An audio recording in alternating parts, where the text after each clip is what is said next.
Bismillahirrahmanirrahim. Assalamualaikum warahmatullahi wabarakatuh. Alhamdulillahirabbil alamin. Assalatu wassalamu ala asrafil anbiya'i wal mursalin wa ala alihi wa sahbihi ajma'in, amma ba'du.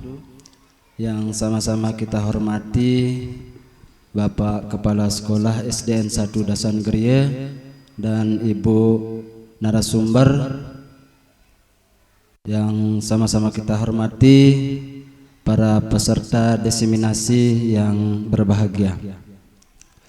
Pertama-tama marilah kita panjatkan puji syukur kehadirat Allah Subhanahu wa taala yang telah memberikan kita kesempatan pada hari ini untuk hadir dalam acara diseminasi. Salawat serta salam kami curahkan kepada junjungan alam Nabi besar kita Muhammad sallallahu alaihi wasallam. Sebelum kita memasuki acara, terlebih dahulu kita akan membuka acara diseminasi ini dengan sama-sama melafazkan al-basmalah. Bismillahirrahmanirrahim. Selanjutnya acara yang kedua, marilah kita sama-sama dengarkan sambutan.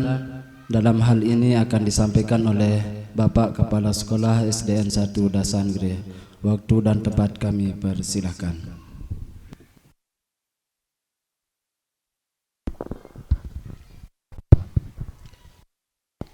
Assalamualaikum warahmatullahi wabarakatuh.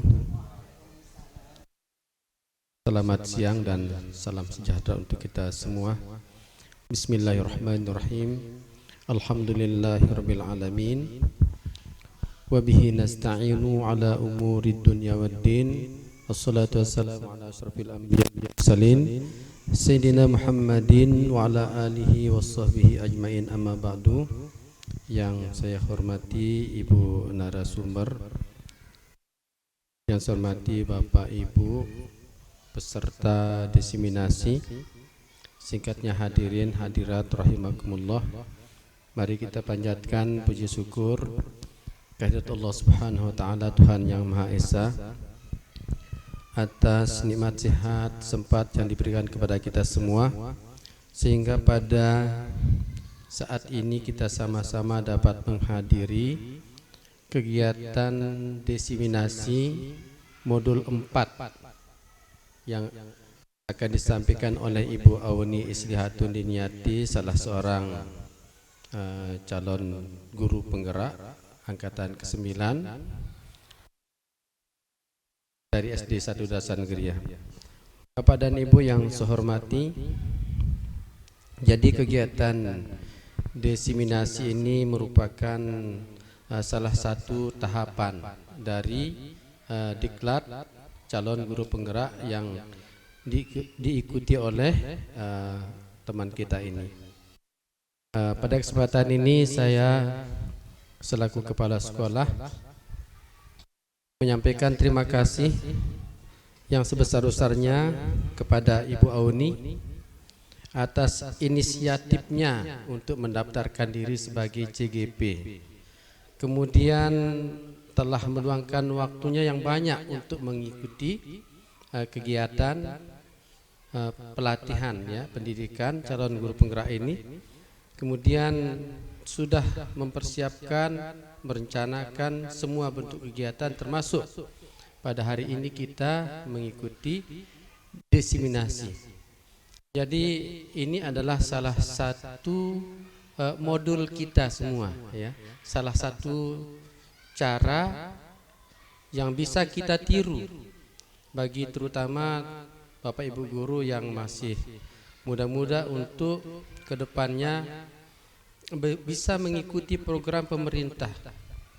Karena kalau pemerintah itu sudah berprogram pasti akan dilaksanakan. Jadi ini guru penggerak ini dari tahun 2020 itu sudah dicanangkan, ya. Kemudian ya sampai sekarang ini masih ada perekrutan pesertanya, masih sampai angkatan yang ke-11. Jadi Bapak Ibu, ketika kita mengikuti program pemerintah ini dan salah satunya CGP ini, tentu kita dapat memperoleh berbagi informasi terbaru dari kegiatan pendidikan yang ada di Indonesia. Kemudian dapat juga informasi terbaru dengan tentang pembelajaran, lebih-lebih kaitannya dengan pelaksanaan kurikulum Merdeka. Semua ada di kegiatan CGP ini. Oleh karena itu harapan saya lagi sekali kepada Bapak Ibu dan kita semua ya, untuk kita mensikapi secara positif program pemerintah ini. Ketika ada informasi atau undangan untuk Zoom ya, untuk diklat-diklat online, saya berharap Bapak Ibu bisa ikut karena pasti ada manfaatnya. Satu, pengetahuan kita bertambah, kemudian di sana ada sertifikatnya. Jadi ketika Bapak Ibu terutama yang PNS ingin naik pangkat, sertifikat itu sangat bermanfaat. Jadi demikian sambutan yang dapat saya sampaikan. Mari kita ikuti diseminasi ini dengan penuh perhatian. Mudah-mudahan kita dapat informasi terbaru dari kegiatan ini dan bermanfaat untuk kita semua. Terima kasih Bapak Ibu. Mohon maaf atas kekurangannya. Assalamualaikum warahmatullahi wabarakatuh. Waalaikumsalam warahmatullahi wabarakatuh. Terima kasih atas sambutannya Bapak Kepala Sekolah SDN 1 Dasangkria. Selanjutnya kita menuju langsung ke penyampaian materi yang dalam hal ini akan disampaikan oleh Ibu Auni Islihatun Diniati SPDI. Disilahkan. Bismillahirrahmanirrahim. Assalamualaikum warahmatullahi wabarakatuh. Alhamdulillahirabbil alamin, wassalatu wassalamu ala asyrafil anbiya'i wal mursalin sayyidina Muhammadin wa ala alihi wa sahbihi ajma'in, amma ba'du. Pertama-tama saya ucapkan terima kasih yang sebesar-besarnya, yang sebanyak-banyaknya dan yang seluas-luasnya kepada Bapak Kepala SDN 1 Dasangkria yang sama-sama kita hormati dan kita banggakan ini, atas kesempatan ya, atas dukungan yang beliau berikan kepada saya khususnya untuk melaksanakan salah satu program sebagai calon guru penggerak. Tanpa dukungan dari beliau, saya yakin acara ini tidak akan bisa terlaksana. Sekali lagi terima kasih Bapak ya. Beliau sudah memberikan dukungan baik moral ya, maupun spiritual maupun material ya, yang telah diberikan oleh beliau. Salah satu contoh ketika kami mengikuti kegiatan Lokakarya 1, beliau pun bersedia untuk mendampingi kami di tempat kegiatan tersebut. Luar biasa dukungan dari beliau. Kemudian juga saya ucapkan terima kasih kepada Bapak Ibu rekan-rekan guru yang telah meluangkan waktu untuk menghadiri undangan kami di sela-sela kesibukan yang luar biasa tentunya. Ya, bahkan sampai meninggalkan siswa-siswi kita. Namun mudah-mudahan tidak terjadi hal-hal yang tidak kita inginkan ya, karena saya meminta waktunya hanya sedikit saja. Sekali lagi terima kasih Bapak Ibu guru ya yang telah meluangkan waktu. Bapak Kepala Sekolah dan rekan-rekan guru yang saya hormati, mohon maaf ini gambarnya besar sekali ya, bukan gambar caleg ya. Bukan gambarnya karena nyalek ini ya, tetapi memang di setiap modul yang kami kirim, yang kami kerjakan, selalu kami tampilkan foto sebagai identitas. Baik, pertemuan kita di sini adalah seperti sudah disampaikan oleh pembawa acara tadi, yaitu diseminasi modul 1.4 yaitu budaya positif. Nah, kemarin melalui info dari grup WA, Bapak Kepala Sekolah sudah menyampaikan undangan ini, dan di situ disampaikan acara seminar. Mungkin ada Bapak Ibu guru juga yang berpendapat bahwa kita akan mengadakan seminar. Ternyata bukan ya, saya hanya mengadakan diseminasi. Jadi ada perbedaan antara seminar dan diseminasi tersebut. Mungkin Bapak Ibu guru pernah mendengar? Kira-kira apa perbedaannya? Kalau seminar itu apa? Kalau seminar itu apa? Sedangkan diseminasi itu yang bagaimana? Mungkin ada yang pernah membaca atau apa ya? Ada? Wah, ini baik, luar biasa. Kepala sekolah pasti sudah bisa ini, cuma nggak bawakan suara ya, Bapak ya. Baik. Kalau seminar itu, Bapak Ibu, adalah suatu pertemuan yang bersifat ilmiah.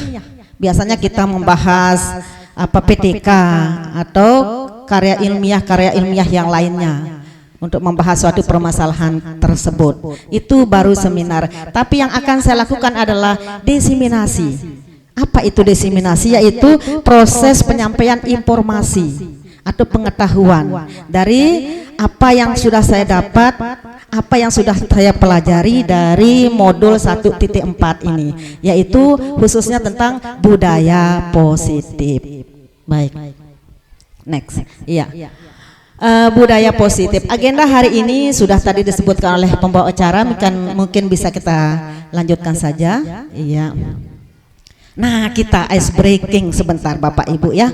Jadi pada pagi hari ini menjelang siang ya, tidak hanya es saja yang saya sajikan di meja Bapak Ibu guru ini, tidak hanya es, ada es, tapi kita ingin ice breaking dulu dalam rangka mempusatkan konsentrasi kita, memfokuskan konsentrasi kita. Jadi dalam mengikuti kegiatan yang sebentar ini saya minta kita konsentrasi. Kalau enggak konsen nanti bau terasi katanya ya. Baik, konsentrasi, mohon maaf Bapak Ibu ya, saya minta tangannya diangkat ke atas. Sudah benar ke atas? Sudah benar ke atas tangannya? Oke. Ternyata saya ya, angkat tangan ke atas, ini yang betul. Setelah itu diputar, tangannya diputar. Mohon maaf saya pakai tangan sebelah. Diputar tangannya, pegang dagu. Ya, bagus, luar biasa ya. Sudah ada yang konsen. Sekali lagi tangan di samping, lalu ke atas, diputar. Mohon maaf ya, diputar, pegang telinga. Wah, sudah konsen semua ya. Baik, lulus ini, sudah lulus ice breaking ini. Cuma satu aja yang masih pegang hidung tadi, nggak apa-apa. Nah, ice breaking yang berikutnya adalah ini. Mohon maaf, Bapak Ibu tidak bermaksud menyinggung ya. Ini ada 3 kata, botak, batuk, dan batik. Jadi kalau saya menyebut botak, mohon maaf ya, yang dipegang kepala. Ini yang suka botak ini kepala soalnya. Nggak mungkin kumis botak ya Pak Amel ya. Botak, ya. Batuk, pegang mulut. Batik, baju. Ya. Jadi botak, batuk, batik. Udah siap ya? Baik. Botak, batik, batuk, botak, batik, batuk, botak, batik, iya, batik, botak, batuk. Wah, hebat, luar biasa. Tepuk tangan dulu kita semua, ini sudah siap, mantap kayaknya ya. Kita lanjutkan materi kita berikutnya. Next.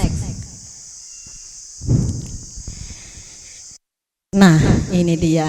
Jadi pada pagi hari ini yang kita akan bahas adalah pengertian budaya positif. Apa itu budaya positif? Di sini dijelaskan budaya positif merupakan perwujudan dari nilai-nilai atau keyakinan universal yang diterapkan di sekolah. Jadi kalau kita lihat Bapak Ibu, bahwa di sekolah kita tentang budaya positif ini sudah banyak sekali kita terapkan. Ya, kita sudah banyak melaksanakan penerapan budaya-budaya positif di sekolah kita. Contoh, kita sudah berbaris, anak-anak kita berbaris sebelum masuk ke sekolah, kemudian salaman dengan Bapak Ibu guru ketika masuk ke kelas ataupun setelah pulang sekolah. Itu salah satu budaya positif juga.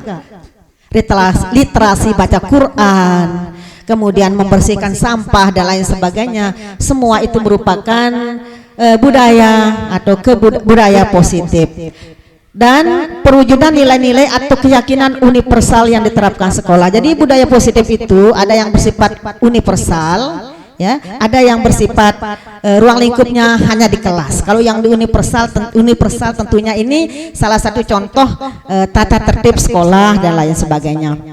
Yang bawah, budaya positif diawali dengan perubahan paradigma tentang teori kontrol. Selama ini barangkali kita sebagai guru merasa berkewajiban mengontrol perilaku siswa agar memiliki perilaku sesuai yang guru harapkan. Jadi Bapak Ibu, Kalau budaya positif yang selama ini sudah terlaksana di sekolah kita, bahkan pada umumnya di sekolah-sekolah yang lain, ini merupakan budaya yang selalu dikontrol, yang budaya tersebut selalu dikontrol oleh Bapak Ibu guru, bahkan setiap hari harus dikontrol. Jadi inilah yang ingin dirubah, ya. Insya Allah inilah yang ingin dirubah, diarahkan untuk merubah seperti apa nanti lebih lanjutnya. Jadi yang harus dirubah ini adalah pola pikir, ya, pola pikir kita, paradigma kita tentang teori kontrol. Ya, kalau sekedar budaya positif yang dilaksanakan itu, maka konsekuensinya Bapak Ibu guru harus selalu mengontrol kegiatan tersebut. Bahkan setiap hari harus memberikan kontrol terhadap budaya positif yang sudah diterapkan tersebut. Ya, kita lanjutkan. Nah, inilah ya inti pembahasan yang ingin saya sampaikan adalah keyakinan kelas. Ini adalah hal yang baru bagi saya, termasuk mungkin saya yakin bagi Bapak Ibu guru. Jadi ada perbedaan antara budaya positif tadi, ya, bahkan tata tertib kelas dulu, tata tertib sekolah. Ini perlu Bapak Ibu guru. Kalau menurut proses pembelajaran pada saat ini sangat perlu sekali. Dan apalagi ini termasuk ada keyakinan kelas. Nanti seperti apa perbedaannya sebentar saya akan sampaikan. Yang jelas saya berharap, mungkin saya mohon maaf ya, saya masuk dari kelas 1 sampai kelas 6. Tata tertibnya saya lihat ada di kelas 1 Bu guru ya. Ada di kelas 1 tata tertibnya. Oke, luar biasa. Nah, perbedaannya apa? Kalau tata tertib, ya, peraturan sekolah itu pada umumnya biasanya yang membuat adalah guru. Kalau tata tertib kelas, maka ibu bapak guru yang membuat tata tertib tersebut. Bapak ibu guru yang membuat tata tertibnya, kemudian tinggal ditempel, anak-anak membaca, diikuti oleh anak-anak.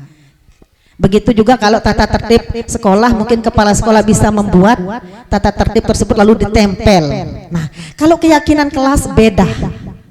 Jadi keyakinan kelas yaitu merupakan hasil karya dari atau kolaborasi antara guru dan murid.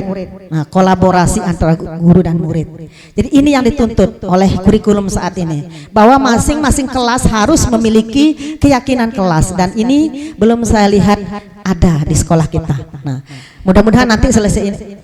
Ya, baik, terima kasih. Mudah-mudahan nanti selesai ini akan memeriahkan kelas-kelas kita dengan penampilannya, dengan berbagai kreasi. Jadi langkah menyusun keyakinan kelas ini, guru dengan murid itu berkolaborasi. Jadi guru meminta murid menulis apa yang menjadi keinginan dari murid tersebut. Jadi yang harus atau yang akan menjadi keyakinan kelas itu apa yang diinginkan oleh murid, bukan apa yang diinginkan oleh guru. Karena memang proses pendidikan kita sekarang itu menurut Ki Hajar Dewantara itu lebih berpusat kepada murid. Jadi murid adalah pemeran utamanya, ya, tokoh utamanya adalah murid. Dalam membuat keyakinan kelas pun begitu. Kalau kelas yang sudah bisa menulis, yang kelas-kelas tinggi, jadi anak diberikan kesempatan untuk menulis apa yang dia inginkan. Lalu setelah selesai menulis, nanti dikumpulkan tulisannya itu, dibahas bersama-sama. Nah, selesai itu langkah berikutnya guru dan murid memilih dan memilah mana kira-kira keyakinan kelas yang akan dipergunakan di kelas tersebut, karena bisa saja ada yang double tulisannya, keinginannya sama dan lain sebagainya. Nanti dikumpulkan, kemudian dipilih dan dipilah.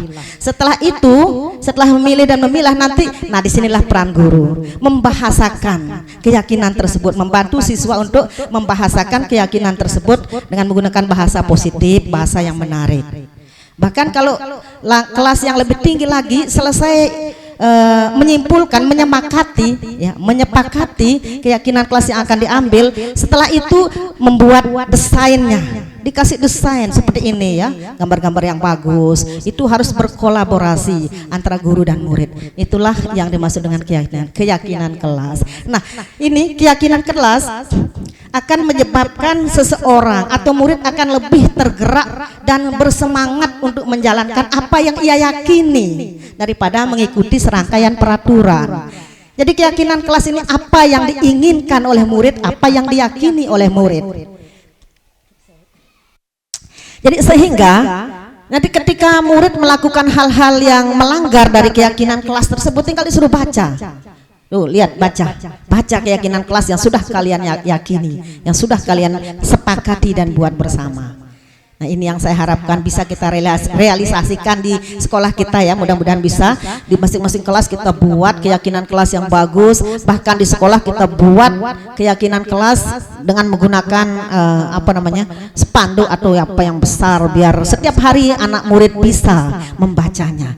Kalau sudah itu merupakan keyakinan murid, artinya hal tersebut adalah murni perubahannya dari dalam diri murid tersebut. Ya, perubahan itu terjadi dari dalam diri murid tersebut, artinya diharapkan ada kesadaran dari murid tersebut.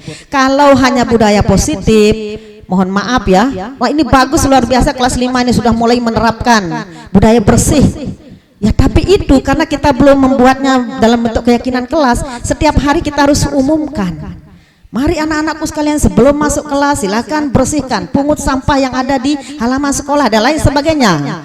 Itu resikonya, konsekuensinya, karena kita belum mencantumkannya atau membuatnya dalam bentuk keyakinan kelas. Dilanjut Bapak. Iya. Nah, ini. Jadi kalau keyakinan kelas itu sudah kita buat, diharapkan mampu menyelesaikan berbagai problem-problem yang ada di kelas kita. Karena namanya anak-anak ya, Bapak Ibu guru kita rasakan semua, saya pun merasakan begitu.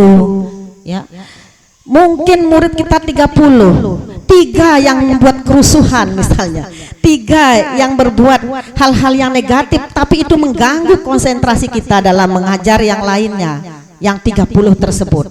Nah, tentu ada cara juga, ada cara bagi guru. Ini ada 5 cara bagi guru untuk menyelesaikan berbagai permasalahan yang dihadapi oleh murid tersebut. Di antara kelima posisi kontrol namanya ya. Di antara kelima posisi kontrol tersebut nanti juga akan saya sampaikan mana yang paling ideal, mana yang paling tepat untuk dilaksanakan dan diharapkan pada kurikulum IKM ini. Jadi pertama, guru sebagai penghukum atau pemberi hukuman. Ini paling gampang ini. Awas. Nah, biasanya contohnya ini menggunakan kata-kata yang kasar. Awas kalau tidak dilaksanakan. Nah, jangan macam-macam ya. Nah, awas. Ini enak sekali. Dan biasanya guru nunjuk-nunjuk dengan cara nunjuk-nunjuk. Ini lagi. Apa namanya nih? Tolak pinggang. Nah, dengan suara yang keras, suara yang membentak. Nah, ini sebagai ciri-ciri bahwa guru saat itu sedang menerapkan ini posisi kontrolnya sebagai pemberi hukuman.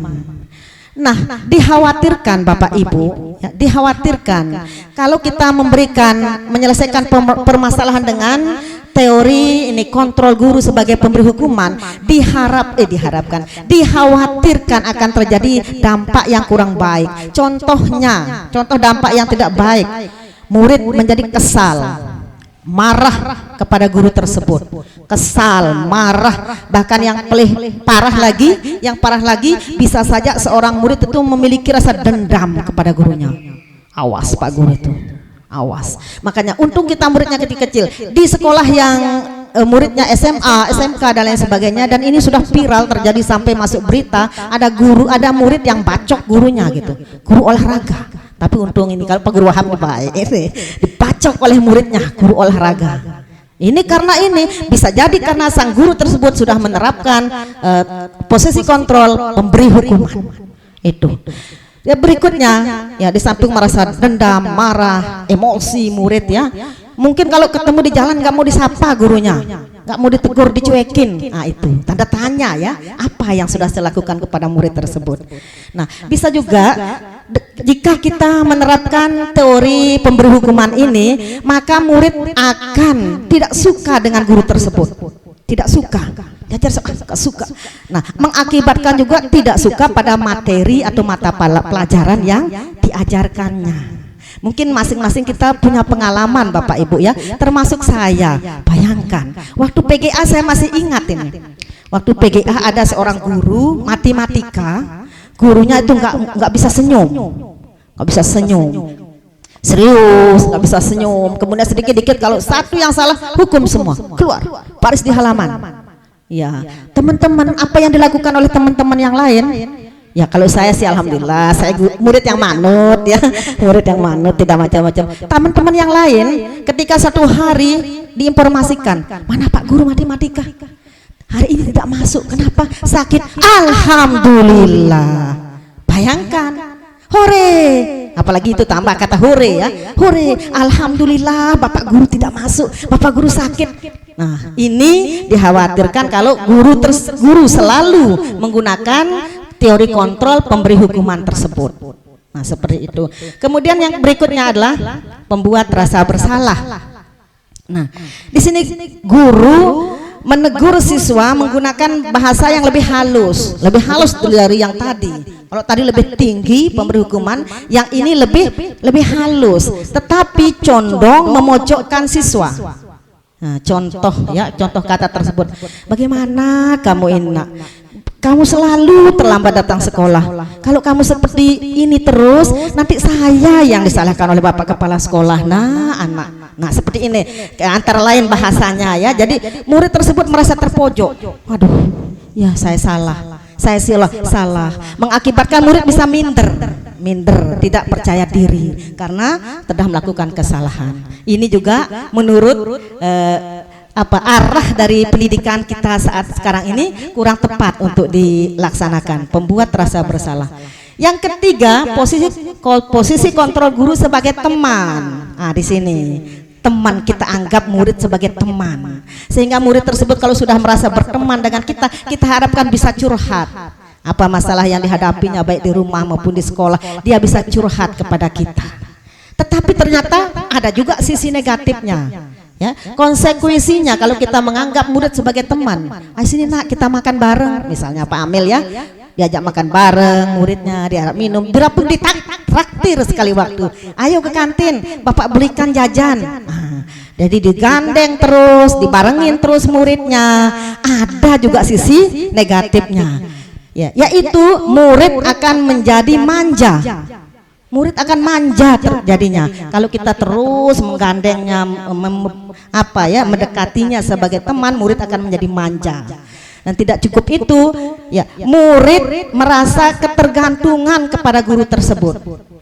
Jadi kalau Bapak Guru itu yang ngajar, wah saya seneng nih, bestie saya yang ngajar gitu ya, seneng. Tetapi pada ketika suatu hari Bapak Guru atau Ibu gurunya sakit, digantikan oleh orang lain, nah ini ketara sikapnya, cuek ya, tidak mau mendengarkan guru yang lain, dikarenakan dia merasa berteman dengan gurunya, sudah asik dengan gurunya. Jadi inilah konsekuensi dari posisi kontrol guru sebagai teman. Nah, yang berikutnya sebagai pemantau. Kalau pemantau ini suaranya lebih datar, serius, ya, lebih datar, serius. Dia berpanduan kepada data-data yang ada. Begitu muridnya terlambat, jam berapa kamu datang? Dah jam berapa ini? Jam berapa seharusnya kamu datang? Terus apa konsekuensinya? Karena kamu terlambat, jadi lebih terkesan bertanya terus dan mengontrol terus ya, memberikan data sebagai pemantau, memantau terus kegiatan muridnya. Jika murid tersebut melaksanakan konsekuensi dari kesalahannya, dipantau terus sampai selesai. Nah, yang posisi yang terakhir sebagai manajer, katanya ini yang paling ideal, ini yang paling tepat dipergunakan. Di mana guru pada posisi sebagai manajer ini tidak pernah menyalahkan atas kesalahan yang dilakukan oleh murid, tidak menyalahkan. Namun guru di sini mengajak muridnya, menggandeng muridnya yang melakukan kesalahan untuk mencari solusi bersama-sama dari permasalahan yang dihadapinya tersebut. Untuk lebih jelasnya manajer ini kita lanjutkan dulu slide berikutnya. Oh, ini contoh ya, contoh penerapan, beberapa penerapan, tapi saya akan tampilkan dua saja. Penerapan guru sebagai penghukum. Ya, kita tonton satu aja.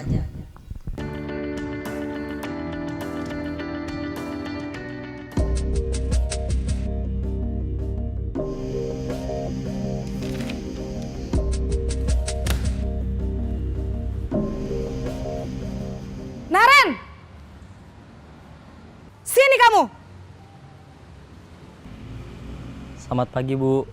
Selalu terlambat.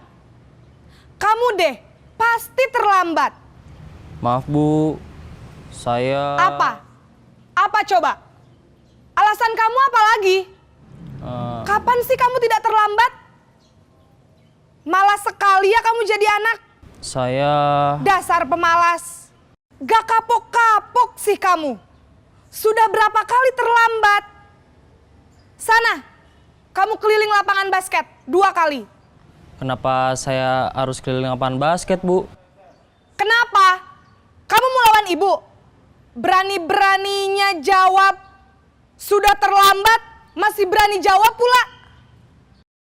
Sekarang, keliling lapangan basket 5 kali sekalian. Biar kapok. Cepat, pergi sana ke lapangan basket. Iya, kita next saja supaya tidak kepanjangan videonya. Iya. Baik, kalau Bapak Ibu, kalau kita terapkan seperti tadi itu, kalau menurut penglihatan saya ya, ibu guru sekejam ibu tiri ya.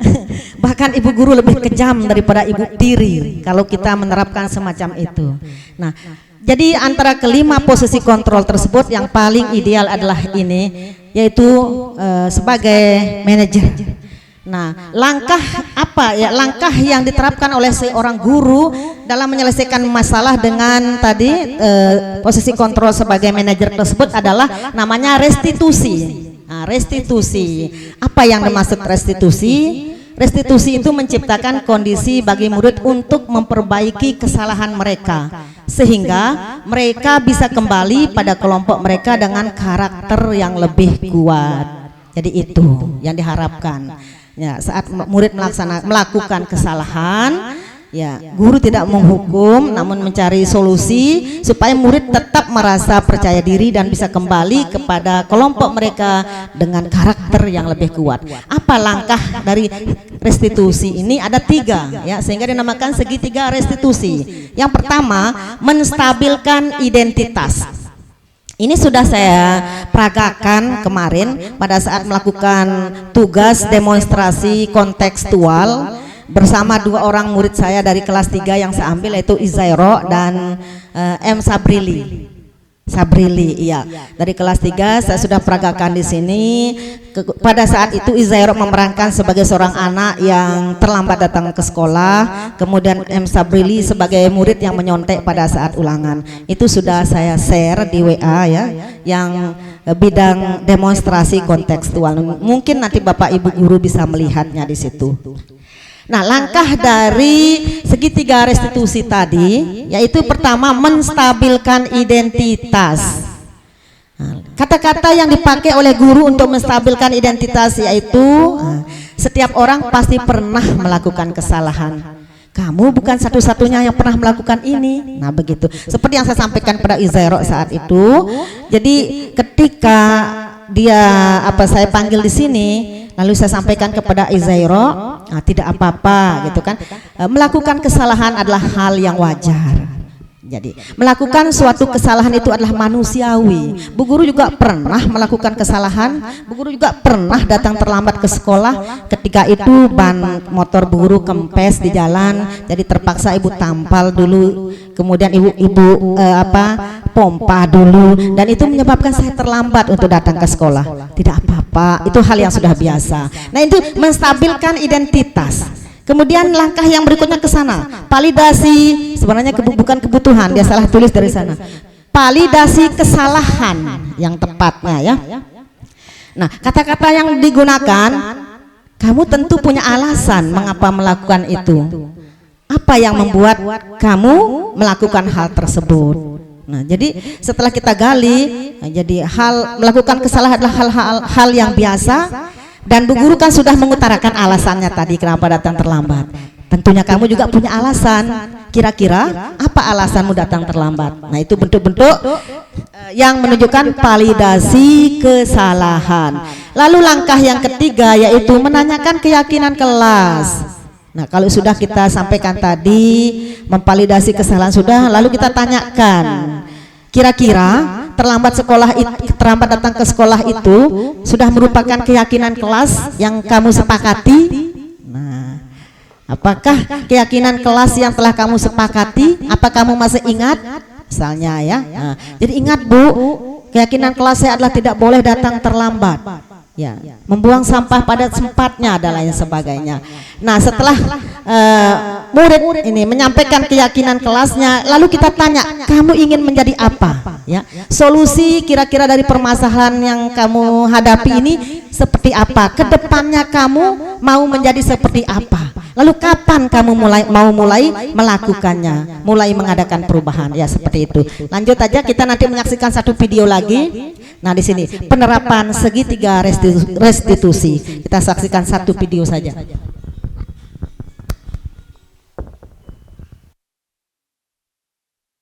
Bapak Guru Hebat. Pada video kali ini kita akan membahas tentang salah satu program disiplin positif yang diterapkan di lingkungan sekolah yang dikenal dengan nama restitusi.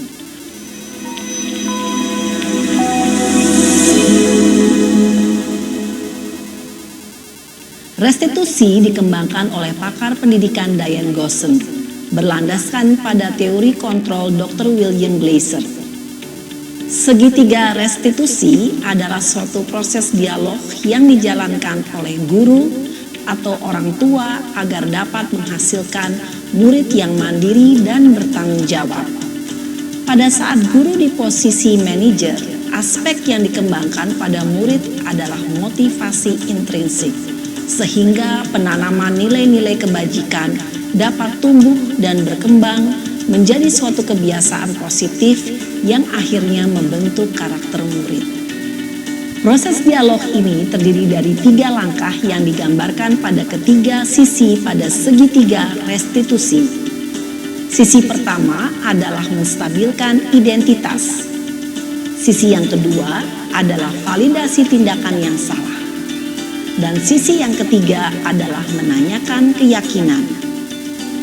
Ibu dan Bapak Guru, berikut ini akan ditunjukkan bagaimana seorang guru berada dalam posisi manajer menggunakan penerapan segitiga restitusi.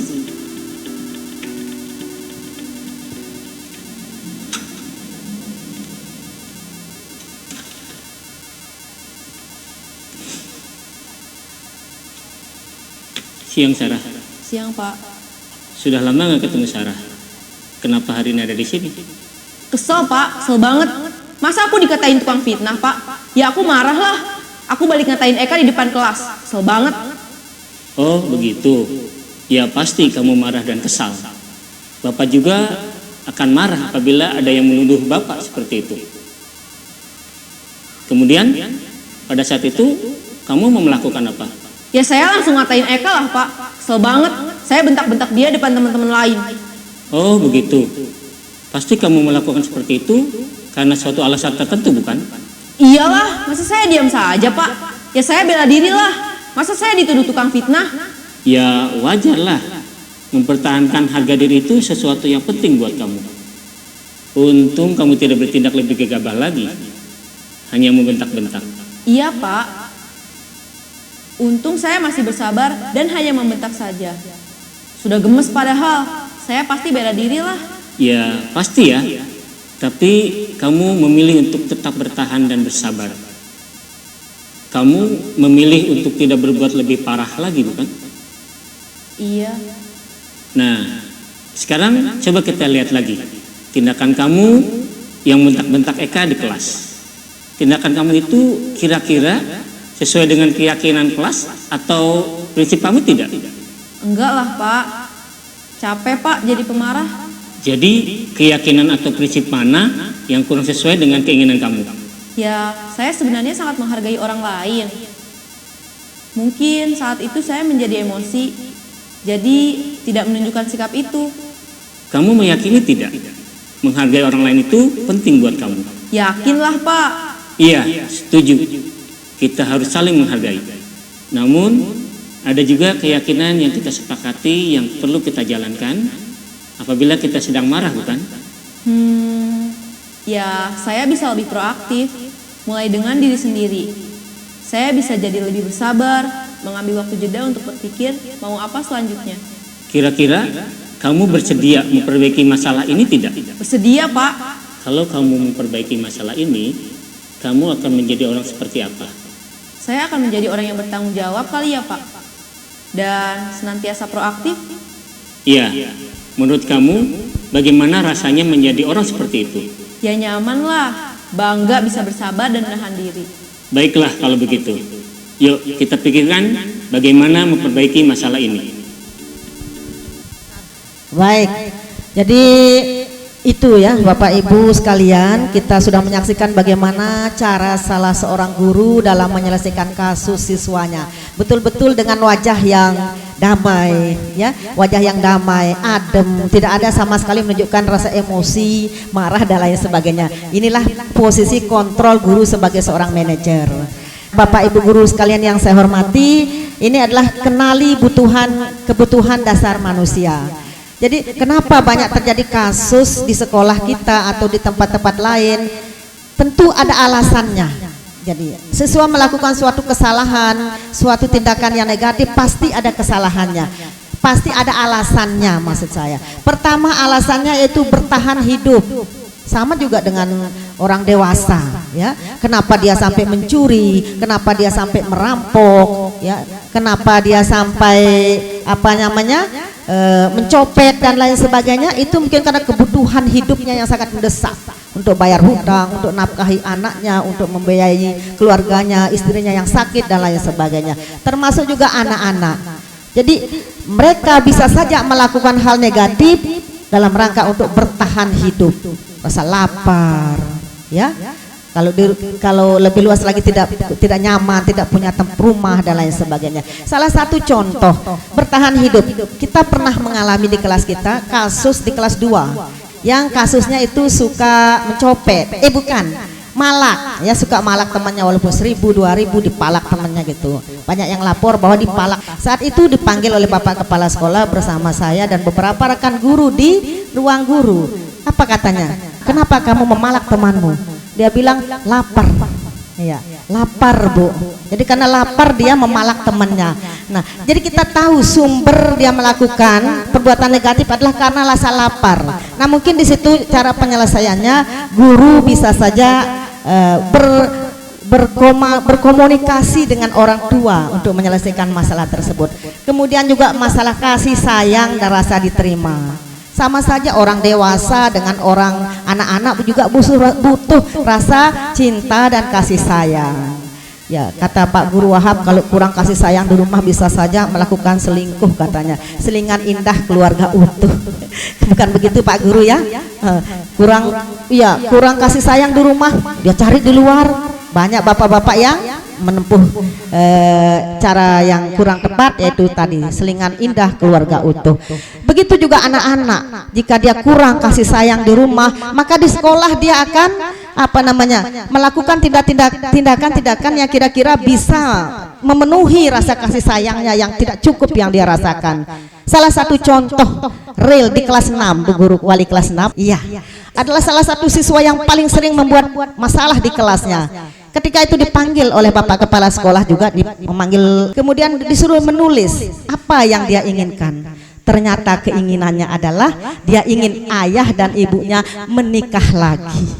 Jadi ternyata dia broken home, dia kurang kasih sayang di rumah, dia sangat ingin, sangat berharap dan sangat rindu kalau ibu dan bapaknya bisa bersatu kembali. Itu problemnya sehingga anak tersebut memiliki kasus seperti itu. Mungkin inilah, jadi guru harus betul-betul mengenal karakteristik anak didik kita masing-masing, sehingga kita tahu, oh ini masalahnya begini, yang ini masalahnya, yang itu seperti itu, sehingga bisa kita mencari solusi yang paling tepat, termasuk kita berkolaborasi, berkomunikasi dengan orang tuanya di rumah, termasuk kebebasan, kesenangan, penguasaan dan lain sebagainya. Nanti saya tidak bisa terlalu panjang menjelaskan karena waktu, katanya Pak Kepala.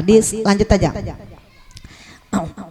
Baik, skip, nggak apa-apa. Ini 5 kebutuhan manusia yang tadi sudah ya. Baik, Bapak Guru yang hebat, tahapan berikut adalah kita berdiskusi atau sharing pendapat. Barangkali ada dari materi yang saya sampaikan, ada hal-hal yang ingin kita diskusikan ataupun pengalaman yang Bapak Guru, Ibu Guru ingin sampaikan. Disilahkan ya, mungkin saya tutup dulu Pak Gimana, tutup dulu? Baik. Kalau begitu Bapak Ibu guru yang saya muliakan, yang saya hormati, itulah penyampaian dari saya. Terima kasih. Mudah-mudahan ada manfaatnya untuk kita semua. Kurang dan lebihnya saya mohon maaf. Demikian akhirul kalam. Wassalamualaikum warahmatullahi wabarakatuh. Waalaikumsalam warahmatullahi wabarakatuh. Terima kasih Ibu narasumber yang telah memberikan paparan tentang sedikit materi bagaimana tindakan-tindakan kita di kelas. Semoga dengan materi yang disampaikan tadi bisa kita laksanakan dan bisa kita share langsung ke siswa. Selanjutnya, sebelum kita tutup, kita akan buka sesi diskusi dan tanya jawab. Mungkin kita diskusi atau tanya jawab ini kita buka hanya 2 pertanyaan saja. Kita buka sesi diskusi mulai dari sekarang. Silakan.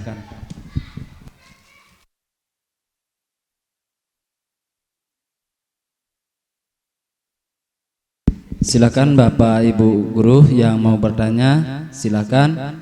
1 atau 2 pertanyaan langsung dijawab oleh narasumber. Mari Bapak Guru. Nah, yang pengalamannya luar biasa nih di belakang ini. Oh, Bu Nina, silakan. Bismillahirrahmanirrahim. Assalamualaikum warahmatullahi wabarakatuh. Yang saya hormati Bapak Kepala Sekolah SDN 1 Dasan Gede dan Bapak Ibu Guru sekalian, di sini saya ingin bercerita sedikit untuk kelas saya, di mana saya memegang kelas 5A dan alhamdulillah kelas saya ini sudah membuat keyakinan kelas dan alhamdulillah sudah menempel keyakinan kelas tersebut, di mana kesepakatan itu kita sepakati bersama siswa-siswa di kelas 5A. Nah, di sana setelah kita sepakati peraturan atau keyakinan kelas yang kita buat, di situ ada hukuman yang mereka inginkan. Salah satu contohnya yaitu tidak mengerjakan PR yang kemarin. Nah, mereka bersepakat untuk lari 5 kali keliling lapangan. Nah, tetapi setelah saya jalankan kesepakatan tersebut, tapi kebanyakan siswanya tidak mengerjakan PR ini Ibu Guru. Mereka lebih baik lari 5 kali daripada mereka harus mengerjakan PR. Nah, dari situ saya melihat, mengamati mereka beberapa bulan tidak maksimal. Dan akhirnya saya pun bertanya kepada Bapak Kepala Sekolah dengan adanya penilaian itu. Saya mengganti hukumannya dengan mengerjakan PR, yang mengerjakan PR itu akan mendapatkan nilai, saya masukkan nilai. Nah, dengan dari itu saya lihat beberapa hari, beberapa minggu, akhirnya mereka saya lihat di grup WhatsApp, alhamdulillah membuat grup WhatsApp, di situ mereka ada kebutuhan kepentingan untuk membuat PR gitu, agak takut karena apa? Karena mereka akan nilai yang PR mereka itu akan dimasukkan oleh gurunya seperti itu. Alhamdulillah dengan adanya kesepakatan itu, kegiatan kami dalam misalnya membuat PR itu berjalan lancar dengan apa? Memasukkan nilai PR itu ke penilaian guru seperti itu. Terima kasih. Dan untuk hukuman misalnya nih Bu, kemarin kan ada banyak pembulian, contohnya siswa yang memukul nih Bu. Kalau masalah membuli, mengolok-olok misalnya itu kan jatuhnya sudah minta maaf sudah selesai. Niki Bu, kalau seandainya misalnya kalau teman sama teman saling memukul, itu solusinya bagaimana Bu Guru? Nah, untuk saya sendiri kemarin saya pukul balik. Soalnya kalau masalah saya pukul balik, orang yang dipukul memukul balik teman yang sudah dipukul seperti itu Bu Guru. Karena yang saya lihat kemarin ada seorang anak yang dipukul sama temennya dan ujung-ujungnya guru cuman bilang minta maaf selesai seperti itu Bu Guru nggih. Tapi yang saya akhirnya besoknya minggunya ada info katanya orang tuanya tidak setuju seperti itu karena tidak puas.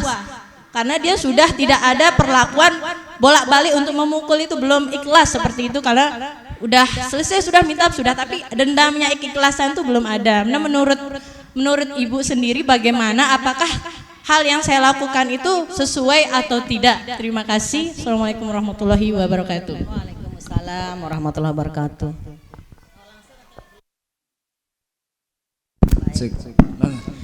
Baik, terima kasih kepada Ibu Nina sebagai wali kelas 5A ya, atas tadi ceritanya, kasusnya yang luar biasa sekali.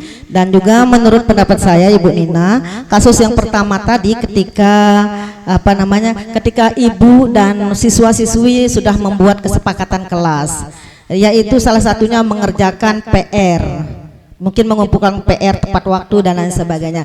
Dan saat itu juga sudah membuat konsekuensi. Jadi kalau anak tersebut tidak mengerjakan PR, maka konsekuensinya seperti ini. Nah, tadi 2 konsekuensi yang pernah diterapkan. Yang pertama lari 5 kali tadi ya, 5 kali.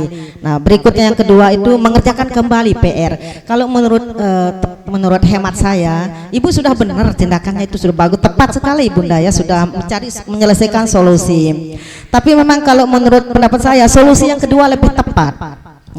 Lebih tepat ya. Kalau solusi yang pertama itu tidak ada keterkaitan dengan kesalahan. Jadi antara kesalahan siswa tersebut dengan hukuman yang diberikan itu tidak ada keterkaitannya, tidak balance ya. Jadi kalau yang kedua, jadi kalau kalau tidak mengerjakan PR, maka nanti jam keluar main dia harus kembali, konsekuensinya harus tidak boleh keluar main, tapi dia mengerjakan PR yang tadinya malam tidak dikerjakan, sehingga anak tersebut tidak bisa keluar main. Itu adalah sebuah konsekuensi. Kalau memang itu sudah disepakati, sangat tepat untuk dilaksanakan ya. Itulah yang diharapkan dengan penerapan segitiga restitusi tersebut. Sedangkan yang kedua, sudah memberi hukuman balas ya. Jadi hukuman kisos kalau menurut ajaran Islam ya. Jadi pukul tempeleng sekali, balasnya tempeleng sekali. Ya, mirip kisos lah ya. Ya, tapi memang tadi sudah Ibu sampaikan sendiri kendalanya, bahwa kalau memberikan hukuman kisos itu kepada sesama temannya, tadi yang keberatan orang tuanya apa siswanya? Iya. Oh, ya. Nah ini ya, jadi orang tua keberatan, dan mungkin antara murid satu dan murid yang lain itu masih tersimpan rasa sakit hati di paling hatinya yang paling dalam. Jadi karena itulah langkah yang paling tepat, yang paling ideal yang disampaikan tadi, menggunakan segitiga restitusi. Satu persatu anak itu dipanggil pada jam istirahat atau pada jam khusus, satu persatu dipanggil ya, mungkin jangan sekaligus dua-duanya ya, kalau bisa satu dulu panggil. Nah, kalau nanti memungkinkan harus kedua-duanya dikumpulkan, bisa saja kita kumpulkan keduanya. Memang dalam penerapan segitiga restitusi itu adalah hal yang baru. Saya juga sampai mempertanyakan, bagaimana ini Pak, kalau kita sudah membuat keyakinan kelas, sudah menerapkan posisi kontrol kita sebagai seorang manajer, tapi besoknya murid lagi mengulangi lagi kesalahan yang sama. Jawaban dari fasilitator saya waktu itu, memang perlu berproses. Jadi keyakinan kelas itu adalah hal yang harus setiap hari konsekuensinya, pelaksanaannya itu dikontrol setiap hari. Jadi guru tidak bisa sekali gagal langsung ya, misalnya ya. Jadi sekali dia melanggar, kita beri restitusi. Sekali dia berbuat lagi, kita berikan lagi restitusi. Seperti itu sampai akhirnya anak-anak memaklumi ya. Anak-anak tidak merasa asing lagi dengan cara penyelesaian segitiga restitusi tersebut. Itu ya yang diinginkan oleh sistem pendidikan kita sekarang ini. Tapi tidak menutup kemungkinan sih, bukannya tidak boleh menghukum. Saya bahkan sempat menanyakan, masa tidak boleh sama sekali kita menghukum? Bukankah hukuman itu ada yang positif, ada yang negatif? Ya, ada yang maksudnya ya, ada hukuman positif seperti kita suruh menulis ya disuruh menulis saya tidak akan terlambat datang ke sekolah 100 kali, atau suruh bersih, suruh menyapu, itu kan hukuman-hukuman yang positif. Nah, jadi bisa saja dilaksanakan pada tahap ya ketika anak-anak tersebut sudah kita restitusi, ya sudah kita ini menggunakan metode restitusi masih gagal, kita tingkatkan. Ya, tingkatkan sampai pada akhirnya boleh kita memberi hukuman, asalkan sewajarnya, jangan sampai melukai, tentunya ya melukai fisik dari anak tersebut. Mungkin itu jawaban dari saya. Terima kasih. Baik, terima kasih Ibu narasumber yang sudah menjawab pertanyaan dari Ibu Nina. Semoga jawaban yang telah disampaikan oleh Ibu narasumber bisa membuat Ibu Nina merasa puas. Oleh karena itu, karena waktu yang tidak mengizinkan untuk kita diseminasi ini, marilah kita di penghujung acara ini, marilah kita tutup acara ini dengan sama-sama melafazkan alhamdulillah. Alhamdulillahirabbil alamin. Terima kasih. Assalamualaikum warahmatullahi wabarakatuh.